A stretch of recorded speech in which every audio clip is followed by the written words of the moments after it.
I tried Moonlet wallet app for 7 days. Here's the shocking truth. When I downloaded the Moonlet wallet app, I thought it would just be another average crypto wallet. But after using it for 7 days, the shocking truth is that Moonlet is one of the most underrated non-custodial wallets out there, especially for people staking crypto and earning passive income safely. On day 1, setup was easy. No email, no personal info, just generate a wallet, save your recovery phrase, and you're ready to go. Moonlet supports multiple blockchains including Ethereum, Zilliq and Elrond. Right away I noticed how clean and beginner-friendly the design felt. By day 2 I tested transactions. Sending and receiving tokens was fast, with minimal gas fees depending on the network. But what really caught my eye was the built-in staking feature. Most wallets require third-party apps for browser extensions to stake. Moonlet makes it seamless. Midweek, I staked some Zilliq and started earning rewards automatically. The dashboard clearly displayed the amount staked, rewards pending, and estimated returns. No hidden steps or confusing data.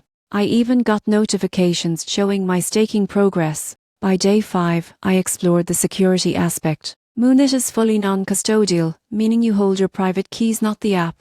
Plus, it integrates with Ledger for hardware-level protection. That's a major win for users who value safety over convenience. After 7 days, the shocking truth became clear. Moonlet isn't trying to compete with flashy diffy wallets, it's quietly doing everything right. It's reliable, transparent, and perfect for long-term holders who want to stake securely and sleep easy. If you're looking for a clean, secure, and efficient crypto wallet that rewards you for holding, Moonlet deserves a serious look. It may not be the loudest in a market, but it's definitely one of the smartest choices out there.